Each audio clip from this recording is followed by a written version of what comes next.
Olá! Como vai? Lembra o meu nome? Sou a professora Arícia Gisele e o meu sinal é esse. Bem-vindo ao projeto Aprender Além da Escola, do Centro de Mídias e Tecnologias Educacionais da CEMED.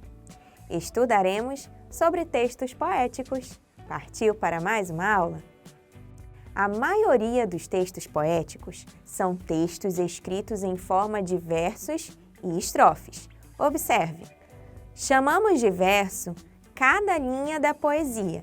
Chamamos de estrofe o conjunto de versos. Em o texto comum, chamamos de parágrafo o conjunto de frases, certo? Pois é, na poesia não falamos parágrafo, e sim estrofe. As palavras da poesia têm a intenção de se transformar em realidade. Ela pode e deve fazer a mente viajar. Por isso, é comum ouvir dizer que a poesia desperta a imaginação de quem a lê. Afinal, ela tem como objetivo transmitir emoções e sentimentos. Você sabia que as poesias antigamente eram cantadas? Por isso, até hoje a poesia traz um pouco de musicalidade. E as rimas? As rimas, aquelas palavras com sons finais iguais. As poesias são especialistas em tê-las, e eu acho que isso torna as poesias muito especiais. Para entender uma poesia por completo, é preciso ler com atenção, pois nem sempre a mensagem que o autor quer transmitir aparecerá imediatamente. Em algumas poesias, as palavras podem apresentar um significado diferente do que geralmente conhecemos. Leia comigo a poesia a seguir. O nome dela, por Arícia Gisele e Arielle Boechat. O nome dela é Ana, mas poderia ser Amar. Poderia ser uma princesa ou uma sereia em alto mar. Ela é um tesouro de um baú, compartilhado pelos céus. Será que ela não sabe que seu nome inspira até um cordel? O nome dela é Ana e ela é toda amorosa. Às vezes me pego pensando, como pode ser tão graciosa?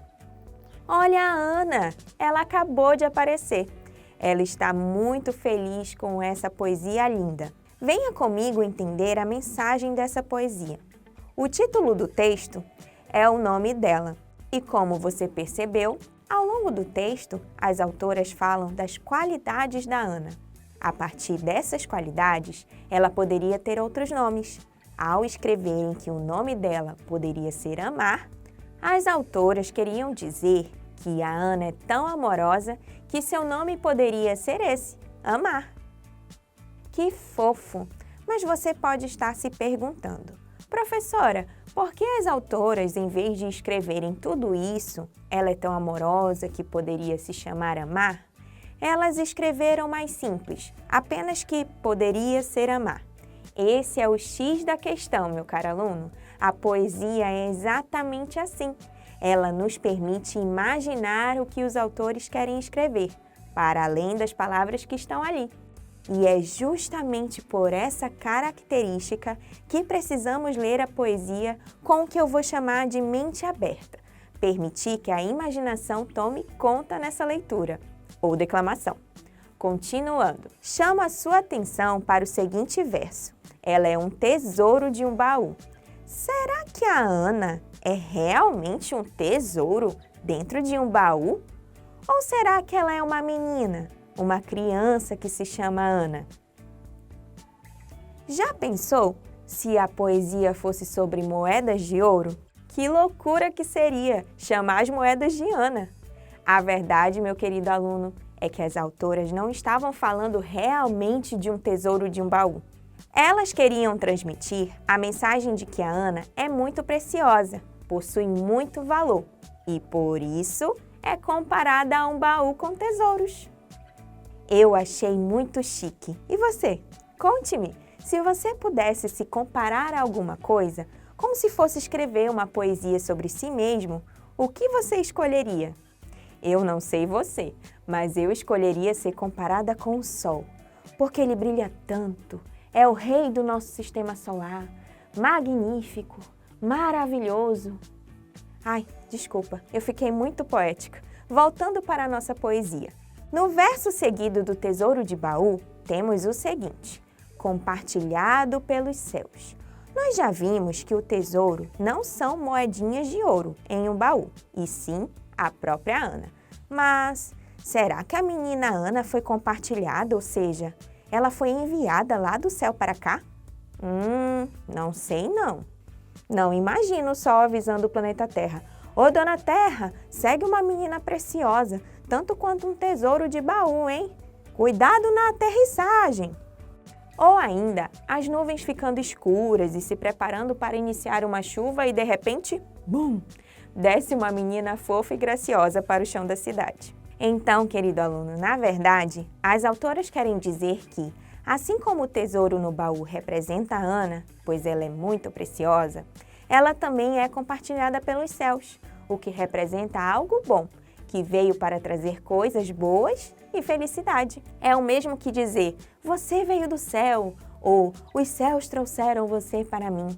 São expressões que transmitem a mensagem de que algo é tão bom que só pode ter vindo dos céus. Essa aula está muito poética. Estou adorando analisar essa poesia com você. Agora falaremos de rimas. Aliás, você lembra o que são rimas? As rimas acontecem quando o som final das palavras, uma ou mais sílabas, são iguais ou muito parecidos. É importante você perceber o seguinte: nem todos os versos de uma poesia rimam, porém, as rimas, quando aparecem, ficam em posições específicas do texto, para dar o efeito desejado, deixá-la até mesmo mais suave e cantada. É o caso da poesia que estamos analisando.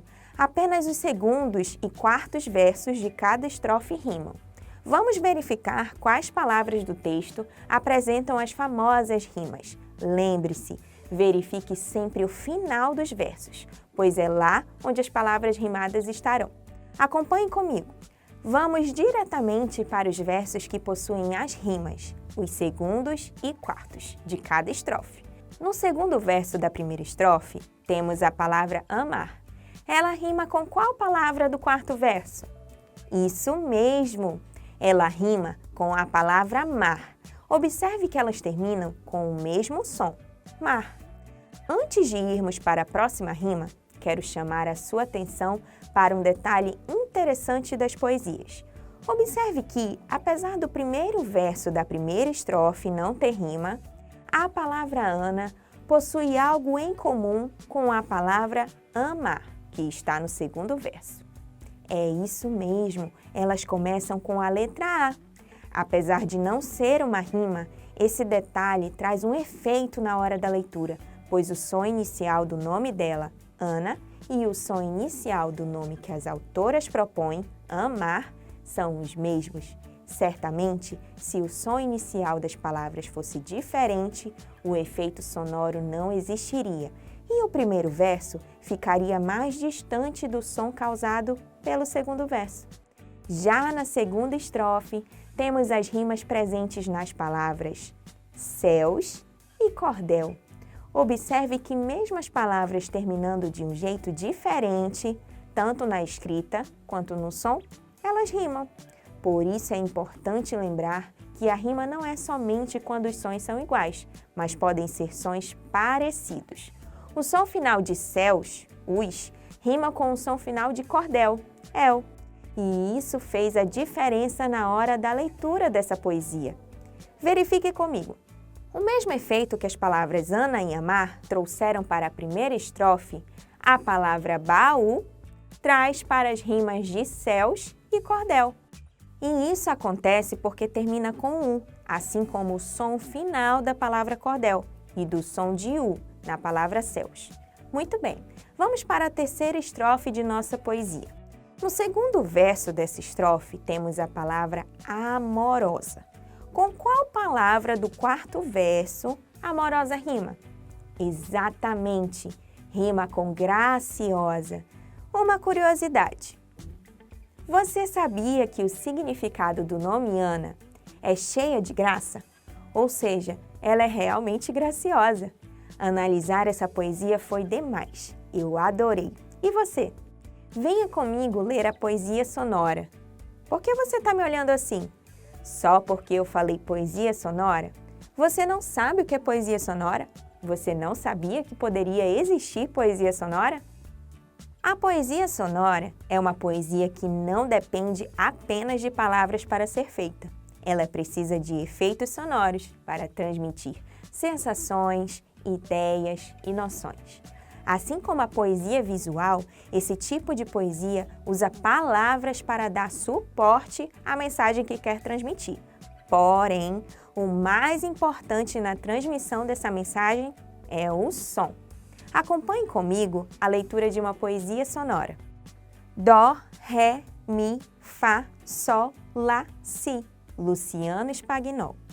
Um sentimento de dó, quando o amor dá Ré. Na alma me faz vibrar. São notas que Fá. O poema ficar Sol. Na vida em sinfonia, se a paixão se perde lá, silencia. Que poema legal! Você gostou? O que será que ele tem de sonoro? Por que ele é classificado assim? Perfeito! Porque o autor brinca de fazer poesia com as notas musicais. Vamos lê-las? Dó, Ré, Mi, Fá, Sol, Lá, Si. Além da sonoridade que as notas musicais trazem ao poema, temos também as rimas. Assim como na poesia anterior, nem todos os versos rimam. E olha que interessante, querido aluno, essa poesia tem apenas uma estrofe. A primeira rima presente nessa poesia é vibrar e Fá. Veja que, apesar de rimarem, essas palavras não possuem a escrita e som final idênticos. A próxima rima presente está na palavra sinfonia, que rima com silencia. Nesse caso, elas possuem um som final idêntico, ia. Meu querido aluno, apesar da poesia ter como título as notas musicais, ele as utiliza para dar um som diferente na leitura, fazendo o que chamamos de trocadilho. Duas formas de entender a poesia. Analise comigo essa situação.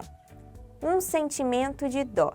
Será que nesse verso o autor quis dizer dó de nota musical mesmo ou dó de pena, compaixão? Os dois. Ao mesmo tempo que a nota dó traz um efeito sonoro, ela quer dizer que ele ficou com pena do amor ter ido embora. E como eu sei que ele foi embora? Simples, porque no segundo verso, quando o amor dá Ré, o autor trouxe tanto a nota musical Ré, quanto deu a entender que o amor deu Ré, ou como geralmente se ouve, deu para trás. É importante eu destacar para você que nem sempre vamos entender a mesma mensagem que o autor quis transmitir, mas isso não afeta a leitura da nossa poesia. É por conta desse efeito mesmo que a poesia traz. Ela transmite sensações, ela dá ideias e noções. Então, pode ser uma noção que temos de nós mesmos ao ler a poesia. O terceiro verso dessa poesia diz assim: na alma me faz vibrar. Olha, mais uma nota apareceu, a nota Mi. Porém, nesses versos, ele também traz dois significados para a nota Mi. O primeiro é de uma nota musical mesmo.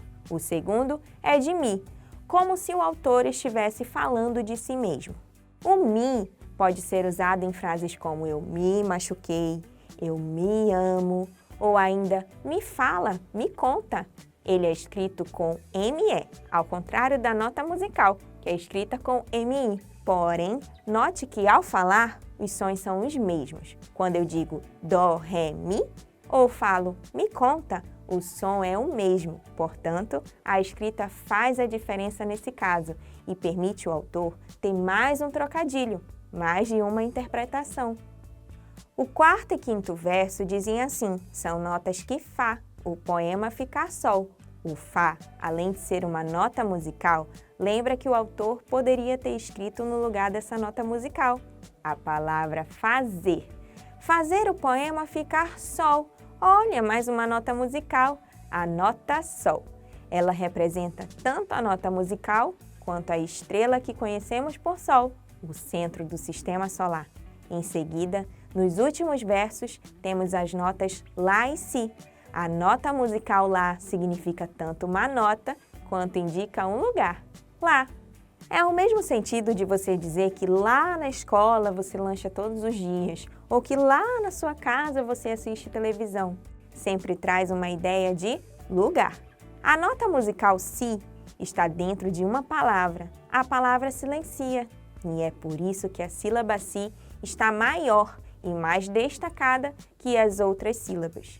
Esse é o efeito sonoro que o autor quis trazer. Si da nota musical e silencia de ficar em silêncio, calar. Agora que você já sabe tudo sobre textos poéticos, que tal você exercitar o que aprendeu na aula de hoje? Está na hora da atividade.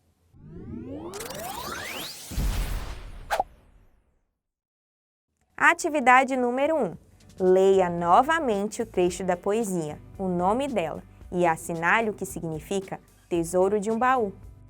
Ela é um tesouro de um baú compartilhado pelos céus. Será que ela não sabe que seu nome inspira até um cordel? Letra A. Significa que a poesia é uma preciosidade, possui muito valor como um baú cheio de ouro. Será que quando as autoras dizem que ela é um tesouro de baú, elas estão falando da poesia? Ou elas estão falando de uma pessoa? Acho que é de uma pessoa. Então, na letra A, não temos a resposta correta. Letra B. Significa que as moedas de ouro são como uma criança que chora. Será que nós temos tristeza nessa poesia? Alguma criança chorando? Acho que não. E você? Vamos verificar a letra C? Significa que a criança é uma preciosidade. Possui muito valor como um baú cheio de ouro. Exatamente! Achamos nossa resposta. É a letra C, pois a Ana, que é uma preciosidade, o tesouro de um baú. Atividade número 2. Observe a poesia abaixo e identifique corretamente o verso e a estrofe. Você lembra do que falamos no início da aula? Qual parte é verso e qual parte é estrofe? Será que a estrofe vai ser essa de cima ou essa de baixo? Você lembra que o verso é apenas uma linha da poesia? E a estrofe vai ser o quê? Exatamente, o conjunto dos versos. Portanto, nessa primeira resposta, vamos colocar estrofe, porque a estrofe é o conjunto de todos esses versos destacados. E o verso vai ficar escrito na segunda resposta, pois ele está indicando apenas uma linha. Atividade número 3. Marque um X na opção que explica corretamente o que é uma poesia sonora. Letra A. Depende apenas de palavras para ser feita. Ela não precisa de efeitos sonoros. Será que uma poesia sonora não precisa de efeitos sonoros? Tem alguma coisa errada nessa letra A. Vamos verificar a letra B. Não depende apenas de palavras para ser feita. Ela precisa de efeitos sonoros para transmitir sensações, ideias e noções. Está se encaixando perfeitamente, mas vamos verificar a letra C, para termos certeza. Depende apenas de sons para ser feita, sem usar palavras. Não foi isso que vimos. Nós vimos que na poesia sonora nós temos tanto som quanto palavras. Portanto, a resposta correta é a letra B. Agora, vamos lembrar um pouco do que vimos na aula de hoje. Chegou a hora da revisão.